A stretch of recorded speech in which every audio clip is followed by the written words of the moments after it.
Hello guys, welcome back to the third part of Beauty of Resilience.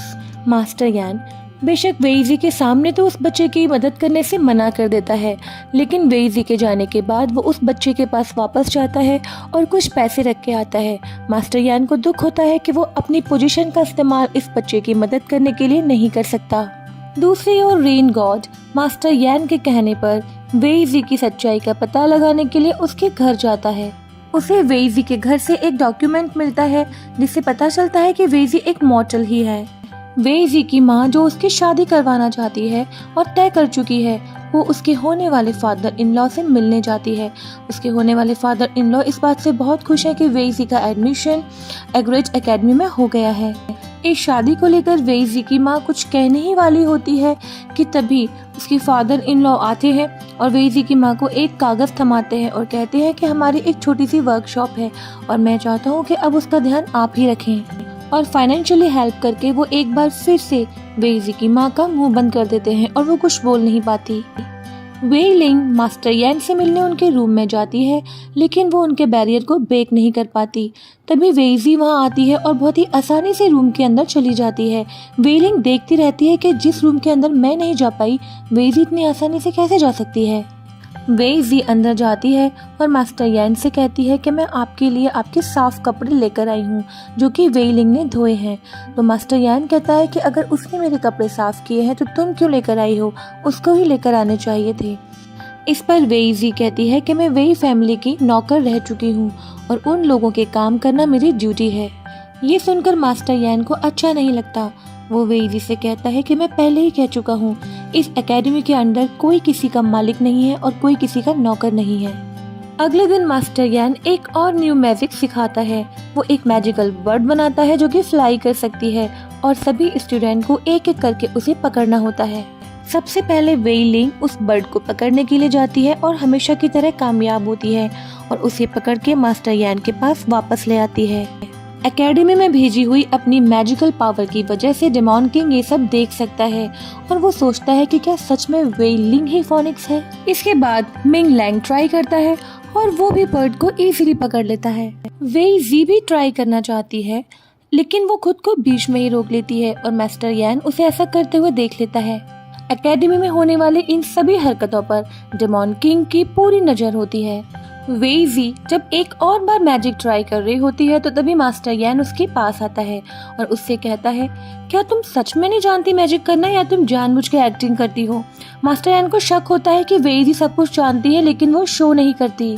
यान जबरदस्ती वेइजी को अपने साथ एक बहुत ऊंचे पेड़ पर ले जाता है और वहाँ ले जाकर उसे छोड़ देता है और उसके हाथ में एक मैजिकल बुक देता है और कहता है अब तुम्हें खुद कोशिश करके यहाँ से नीचे आना है। वेइजी के पास कोई रास्ता नहीं होता तो वो उस बुक को पढ़ने की कोशिश करती है, लेकिन तभी वेइजी नीचे से गुलेल मारकर उस बुक को भी गिरा देती है। सभी स्टूडेंट वेइजी को नीचे से देख रहे होते हैं और उसकी मदद करना चाहते हैं। सबको लगता है कि मास्टर ने ऐसा इसलिए किया होगा जिससे कि वेइजी अपनी स्टडीज में अच्छी हो सके। तभी वहाँ वेई लिंग आती है और अपनी बहन के द्वारा गिराई हुई बुक को उठाकर वापस वेइजी को देती है और उससे कहती है कि तुम्हें कोशिश करनी होगी। वेइजी पेड़ से नीचे गिर जाती है और एक डाली को पकड़ के लटक जाती है। तभी वेइजी की चिल्लाने की आवाज सुनकर मास्टर यान वहाँ आता है और उसे बचा लेता है। वेइजी बहुत गुस्से में होती है और मास्टर यान को एक थप्पड़ लगा देती है और कहती है कि अगर मेरे पास इमोर्टल्स पावर नहीं है तो क्या मेरी जिंदगी की कोई कीमत नहीं है। अगर आज मैं गिर गई होती तो मर चुकी होती, लेकिन तुम्हें इससे क्या फर्क पड़ता है क्योंकि तुम तो बहुत पावरफुल हो। वेइजी की ये सारी बातें वेई लिंग सुन लेती है। उसे अजीब लगता है कि वेइजी के थप्पड़ मारने पर भी मास्टर यान ने कोई रिएक्ट नहीं किया।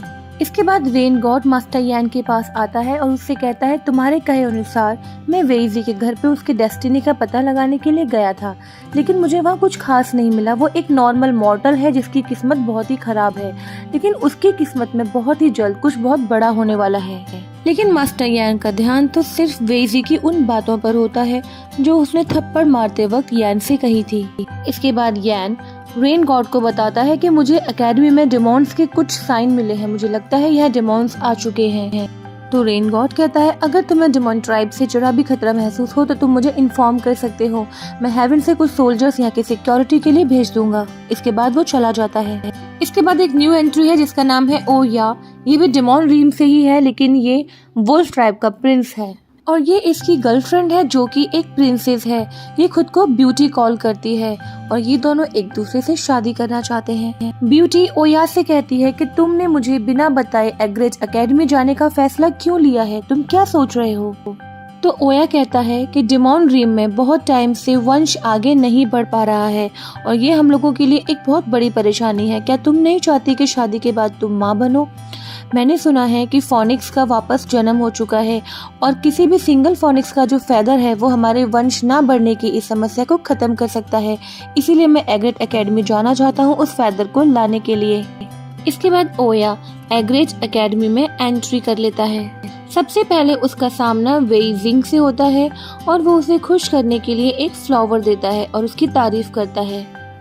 एक जगह एग्रेज एकेडमी के सभी बॉयज आपस में बैठ के बातें कर रहे होते हैं। ओया उनके पास चला जाता है, उनके साथ दोस्ती बढ़ाने की कोशिश करता है और उन्हें ड्रिंक ऑफर करता है। सभी स्टूडेंट्स ड्रिंक देखकर खुश हो जाते हैं और बिना कुछ सोचे समझे उसे पी लेते हैं, जिसके बाद वो सभी बेहोश हो जाते हैं और ओया उन सभी की स्मेल के थ्रू ये पता लगाने की कोशिश करता है कि क्या इनमें से कोई फोनिक्स है, लेकिन उसे पता चल जाता है कि बॉयज में से कोई भी फोनिक्स नहीं है, ये सभी नॉर्मल मॉर्टल्स हैं। इसके बाद ओया की मुलाकात वेईजी से होती है और वो उससे भी फ्लर्ट करने की कोशिश करता है, लेकिन वेईजी बहुत स्मार्ट होती है। वो ओया से कहती है कि तुम वोल्फ हो, क्योंकि मैं पहले भी वोल्फ के रूप में इंसानों से मिल चुकी हूँ, तुम्हारी टेल मैं देख सकती हूँ। तभी ओया को एक स्मेल आती है। वो वेईजी से कहता है कि तुम्हारी स्मेल से मैं बता सकता हूँ कि तुम ह्यूमन नहीं हो, तुम डेमन हो। क्या तुम्हारे पेरेंट्स डेमन थे? तो वेईजी कहती है तुम क्या बकवास कर रहे हो, मैं एक ह्यूमन हूँ और मेरे पेरेंट्स भी ह्यूमन थे। लेकिन ओया अपनी बात पर अड़ा रहता है और कहता है याद करने की कोशिश करो, क्या पता तुम्हारे किसी पूर्वज ने डेमन से शादी की हो। और वैसे भी पुराने समय में ह्यूमंस, डेमॉन्स और डेविल सब एक साथ रहा करते थे और उन लोगों में डिफरेंस करना मुश्किल था।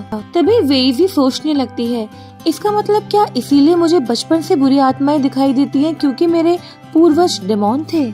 इसके बाद ओया को एक और स्मेल आती है जिसकी तरफ वो खिंचा हुआ चला जाता है और वो स्मेल उसे वेई लिंग से आ रही होती है। दूसरी ओर डेमन किंग ने एकेडमी के अंदर जो बुरी शक्ति भेजी थी जिसकी वजह से वो सब कुछ देख सकता था, वो शक्ति अब वेईजी के शरीर में प्रवेश कर जाती है। अगले दिन यैन एक न्यू मैजिकल ट्रिक सिखाता है जिसमें वो कुछ भी नहीं से कुछ न कुछ यूजफुल बनाने के लिए कहता है और सबसे पहले वो वेईजी को खड़ा करता है। वेईजी ट्राई करती है लेकिन हमेशा की तरह कुछ भी नहीं होता और सब लोग उसके ऊपर हंसने लगते हैं। इसके बाद वेई लिंग ट्राई करती है और वो एक फोनिक्स का फेदर बना देती है जिसको देख के सब हैरान रह जाते हैं। ओया भी बाहर से ये सब कुछ देख रहा होता है। मास्टर यैन सबको बताता है कि ये एक रियल फोनिक्स फेदर है। एक बार तो मास्टर यैन भी सोचने लगता है कहीं वेई लिंग ही तो फोनिक्स नहीं। तभी वेईजी के अंदर डेमन किंग की जो नेगेटिव शक्ति होती है वो अपना काम करने लगती है। वेईजी गुस्से में आती है और वेई लिंग की गर्दन पकड़ लेती है। उसी वक्त मास्टर यान को भी चेस्ट में एक अजीब सा पेन फील होने लगता है। वेईजी ने बहुत कस के वेई लिंग की गर्दन पकड़ी हुई थी। सब लोग उसे बचाने की कोशिश करते हैं लेकिन वेईजी के अंदर इतनी पावर थी कि वो सबको हर्ट कर देती है क्योंकि डेमन किंग अपनी पूरी ताकत का इस्तेमाल कर रहा था। तभी मास्टर यैन अपनी शक्ति का इस्तेमाल करते हैं और डेमन किंग को हरा देते हैं। वेईजी बेहोश हो जाती है। वो वेईजी को गोद में उठाकर अपने रूम में ले जाता है। डेमन किंग सोचता है कि मुझे लगता है मुझे भी एक बार एग्रेज एकेडमी जाना होगा। अपने रूम में ले जाकर मास्टर यैन वेईजी के अंदर से सारी नेगेटिव शक्ति को अपनी तरफ खींचता है जिससे वो बुरी तरह हर्ट हो जाता है। इसके बाद यैन अपनी स्पिरिट को बॉडी से अलग करता है और उसकी आत्मा किसी और ही दुनिया में चली जाती है जहाँ दो लोग आपस में बातें कर रहे होते हैं यैन के लिए।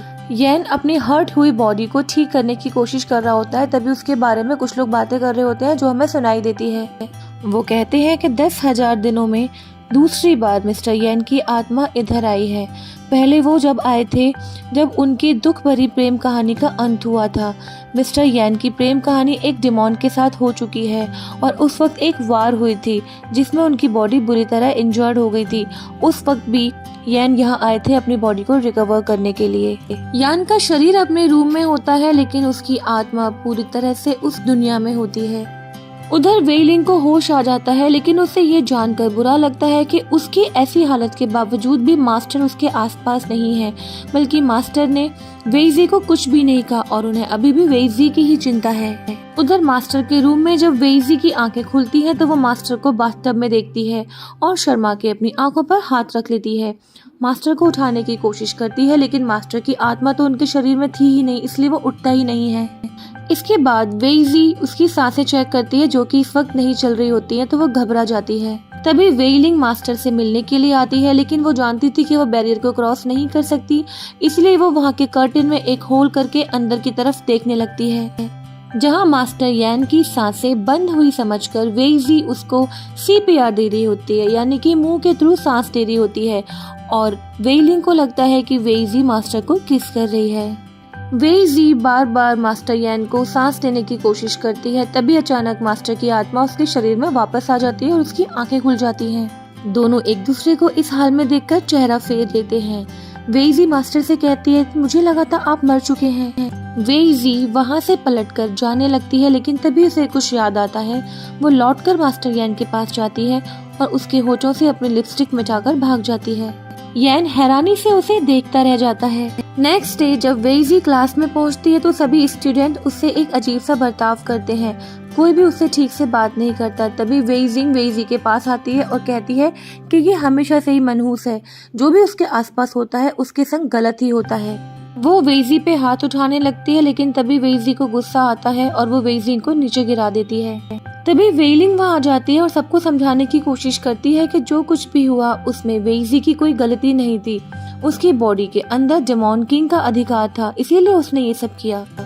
लेकिन वेइजी सबके सामने वेइजी को नीचा दिखाती है और बार बार यही कहती है कि ये मनहूस है। वेइजी के बार बार ऐसा कहने से वेइजी हर्ट हो जाती है और वो अपने बचपन के बारे में सोचने लगती है, जब उसकी आंखों के सामने ही उसके ग्रैंडपा और उसके पापा को जान से मार दिया गया था।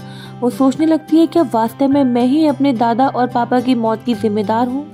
तभी मास्टर यान वहाँ आ जाता है। उसको वेइजी को इस हाल में देखकर अच्छा नहीं लगता। वो सबसे कहता है कि इसमें वेइजी की कोई गलती नहीं थी, वेइजी के अंदर डेमॉन किंग की बुरी शक्ति थी, इसीलिए उसने ऐसा किया। इसके बाद मास्टर यान वेइलिंग को अपने साथ ले जाता है और उसे रहने के लिए एक नई जगह देता है। वो वेइलिंग से कहता है कि इस जगह को मैंने पूरी तरीके से बैरियर से सेव कर दिया है, यहाँ केवल हेवन से लोग आ सकते हैं लेकिन डेमॉन्स यहाँ पे एंट्री नहीं कर सकते। तुम्हारी जान को खतरा है, इसीलिए तुम्हें कुछ दिन यहाँ रहना होगा।